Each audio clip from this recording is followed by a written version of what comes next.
دعوتي لله رب العالمين تطيب. أسعد قلوبا بالهداية والتقى، وانر طريقي كي أراه يطيب. بسم الله الرحمن الرحيم. الحمد لله رب العالمين، والصلاة والسلام على أشرف الأنبياء والمرسلين نبينا محمد وعلى آله وصحبه أجمعين. Chers frères, chères sœurs, assalamu alaikum wa rahmatullahi wa barakatuh, et bienvenue à tous et à toutes dans la continuité de l'explication du hadith Jibril alayhi salam.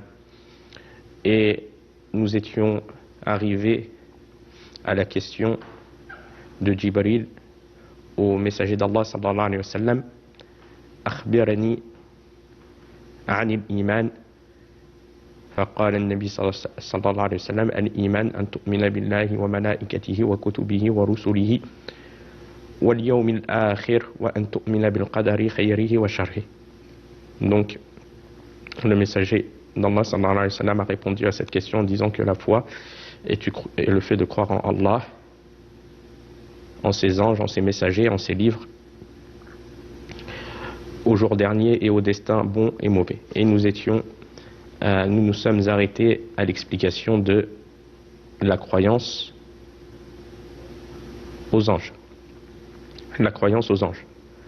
Et les anges, ce sont d'immenses créatures d'Allah subhanahu wa ta'ala qu'Allah a créées, et qui obéissent à ses ordres et qui ont de nombreuses fonctions qui leur ont été attribuées, et ils ont été créés de lumière, comme cela est venu dans le hadith du prophète alayhi salatu wassalam, qui dit que les anges ont été créés de lumière et les djinns de feu. Donc ces anges ont été créés de lumière, et parmi ces anges, il y en a qui sont envoyés aux créatures. Ce sont des envoyés de la part d'Allah subhanahu wa ta'ala, comme Allah azza wa jalla dit dans le Coran: Allahu yastafi min al-malaikati rusulan wa min al-nas. Allah choisit des messagers parmi les anges et parmi les hommes. Comme dans ce hadith, l'ange Jibril qui a été envoyé sous apparence humaine,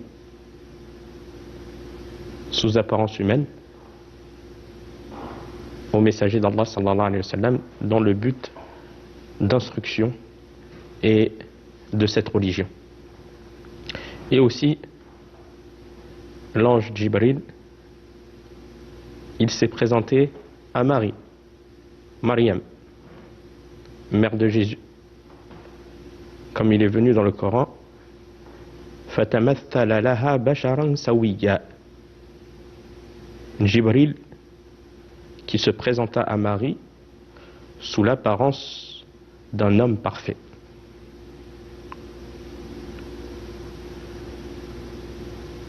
Et aussi, comme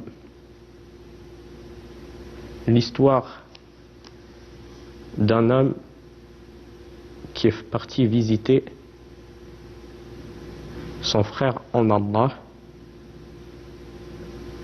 et Allah subhanahu wa ta'ala, il l'a visité dans le but car il aime en Allah, et Allah subhanahu wa ta'ala a envoyé un ange sur son chemin, comme il est venu dans le hadith: زار رجل أخا له في قرية فأرسل الله له ملكا على مدرجته فقال أين تريد؟ قال أخلني في هذه القرية. فقال هل له عليك من نعمة تربها؟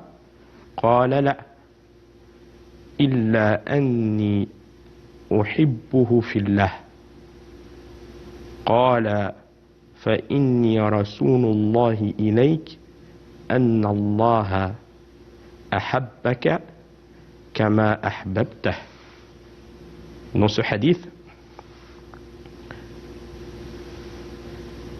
qui a été rapporté par Abu Huraira, qu'Allah l'agrée, le messager d'Allah sallallahu alayhi wa sallam a dit un homme a visité un de ses frères dans une autre ville. Donc il est parti en visite d'un de ses frères en religion dans une autre ville. Allah a envoyé un ange. Allah a envoyé un ange sur son chemin. Et lorsqu'il est arrivé à lui, il lui a dit, cet ange, il a demandé à cet homme, où vas-tu? Où tu te diriges? Il a dit, je vais voir mon frère un tel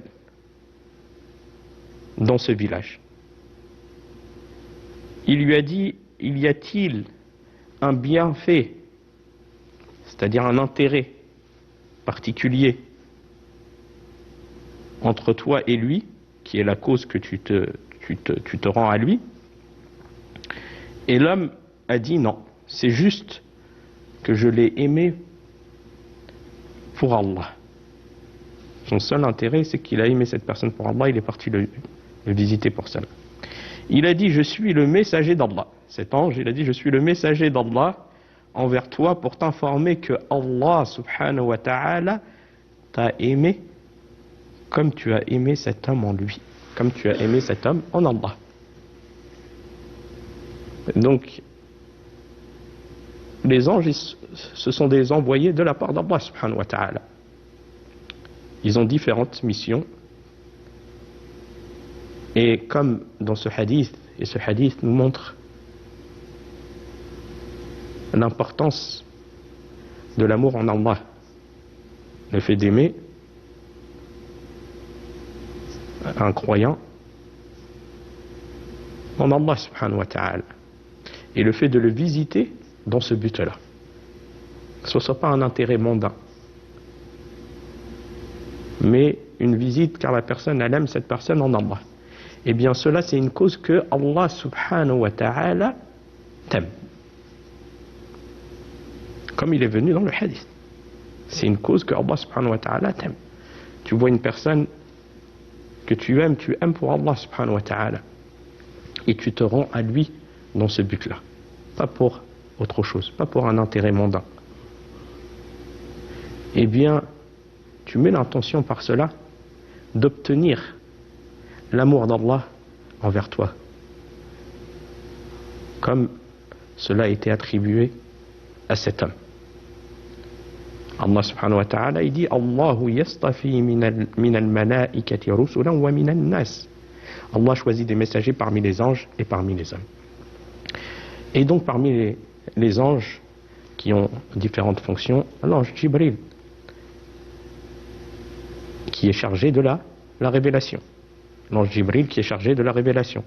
L'ange Mikaël qui est chargé de la pluie et de la végétation. L'ange Israfil qui est chargé de souffler dans la trompe.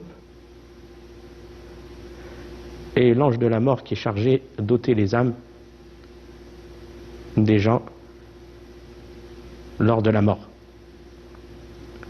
Et aussi il y a ceux qui sont chargés de s'occuper des embryons qui se trouvent dans les matrices des mères.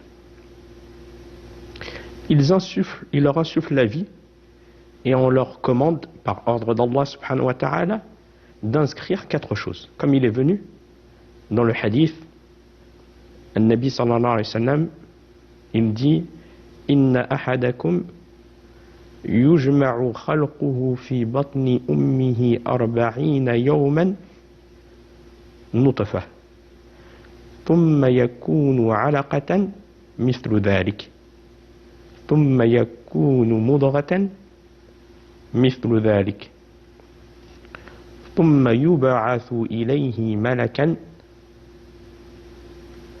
فينفخ فيه الروح ويؤمر بأربع كلمات بكتب رزقه وأجله بكتب رزقه وأجله وعمله وسعيد أو شقي. Donc, dans le hadith, il y a même des anges qui sont chargés de s'occuper des embryons, subhanallah, qui se trouvent dans les matrices des mères. Et le prophète sallallahu alayhi wa sallam a dit, c'est sous la forme d'une nutfa, qui est un caillot de sang, que la création de chacun d'entre vous est d'abord rassemblée dans le ventre de sa mère. La personne, il faut qu'elle médite sur ces choses-là. Et toutes ces choses, elles te prouvent le Créateur. Toutes ces choses, elles te prouvent le Créateur. Et qu'Allah subhanahu wa ta'ala ne nous a pas laissé à l'abandon. Même des anges qui s'occupent de l'embryon dans les matrices des mères. On est la perfection de cette création. Donc, c'est sous la forme d'une nutfa, caillot de sang, que la création de chacun d'entre vous est d'abord rassemblée dans le ventre de sa mère, durant 40 jours. Puis sous la forme d'une alaqa, c'est une adhérence, durant une même période. Puis sous celle de la mudra, qui est un morceau de chair. Puis, on vient par la suite, il lui a envoyé un ange. Donc les anges, ils sont envoyés par ordre d'Allah, qui vient lui insuffler ar-ruh, l'âme. Et il reçoit l'ordre d'Allah d'inscrire 4 paroles. La première de ces paroles, c'est sa subsistante, ar-rizq. C'est écrit. La deuxième chose, al-ajal, le terme de vie de la personne, le temps de vie de la personne sur terre. C'est écrit. Tu peux ni le repousser et ni l'avancer. Et les œuvres qu'il accomplira, al-amal, et s'il est heureux ou malheureux, sa'idun ou shaqi. Donc tout cela c'est écrit par ordre d'Allah subhanahu wa ta'ala. Et il y a aussi les anges qui sont chargés d'écrire les œuvres des gens. Comme Allah subhanahu wa ta'ala il dit wa inna alaykum lahafidhin kiraman katibin ya'lamuna ma taf'alun, alors que veillent sur vous des gardiens de nobles scribes qui savent ce que vous faites. Il n'y a rien qui échappe à Allah subhanahu wa ta'ala. Donc nous croyons qu'ils font partie du monde de l'invisible. Donc la personne n'a pas la possibilité de voir les anges sur leur réelle création que quand ils mourront. Mais le messager d'Allah sallallahu alayhi wa sallam a vu l'ange Jibril sous sa réelle création d'origine 2 fois. Et il avait, comme il a été cité, 600 ailes. Donc il nous est obligé de croire aux anges qui font partie du monde de l'invisible. Et le fait de ne pas être de certaines personnes comme qui ont manifesté de l'animosité envers certains anges, tels que les juifs, qui détestent Jibril alayhi salam et qui disent que Jibril est notre ennemi et que si l'ange qui a été envoyé à Mohammed sallallahu alayhi wa sallam pour la révélation était autre que Jibril, nous aurions certainement cru en lui. Et Allah subhanahu wa ta'ala, il a mis en garde cela. Et leur croyance et leurs paroles, Allah subhanahu wa ta'ala, il dit قل من كان عدوا لجبريل فإنه نزله على قلبك بإذن الله مصدقا لما بين يديه وهدى وبشرى للمؤمنين من كان عدوا لله وملائكته ورسله وجبريل وميكال فإن الله عدو للكافرين. Dit quiconque est ennemi de Jibril, alors que c'est lui, Gabriel, alors que c'est lui qui, avec la permission d'Allah subhanahu wa ta'ala, a fait descendre sur ton cœur cette révélation, qui déclare véridique les messagers antérieurs, et qui sert aux croyants de guide et d'heureuse annonce. Dit quiconque est ennemi d'Allah, de ses anges, de ses messagers, de Jibril et de Mikaïl, Allah sera son ennemi, car Allah est l'ennemi des infidèles. Et comment se comporter envers ce noble ange qui est chargé de la révélation, qui est une cause de guider et de transmission du message d'Allah subhanahu wa ta'ala à ses messagers, qui est une cause de guider et de lumière pour la création tout entière. Comment se comporter de cette manière? Et nous avons de nos jours, comme les chiites, qui disent que Jibril a trahi, au lieu la révélation qui a été révélée à Mohammed, elle devait être révélée à Ali. Il a trahi dans la transmission du message.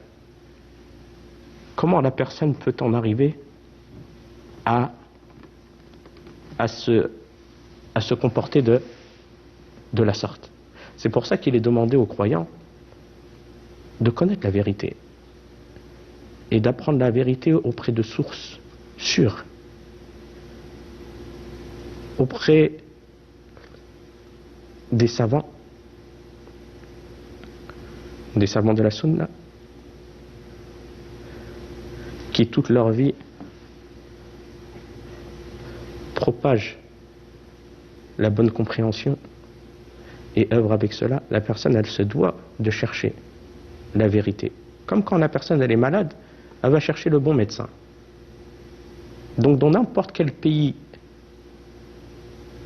où la personne elle trouve des savants, s'il y en a qui sont sur le suivi du Coran et de la Sunna, car c'est ça le chemin clair sur lequel il nous a laissé le messager d'Allah sallallahu alayhi wa sallam. Et selon la bonne compréhension, la personne elle se doit de prendre cette science de ces gens-là afin de ne pas tomber dans l'égarement de sectes égarées, et que la personne peut être amenée à dire des choses très graves, comme certains aussi insultent les compagnons qu'Allah subhanahu wa ta'ala a agréé. Donc le fait de prendre garde, et les savants, c'est une cause qu'ils t'éclairent et éclaircissent toute ambiguïté. Et aussi les prêcheurs qui prêchent selon cela, selon le Coran et la Sunna. Le fait de profiter des assises qui se trouvent autour de vous, et afin d'être épargné par la permission d'Allah de ces sectes, comme nous l'avons cité, par exemple les chiites,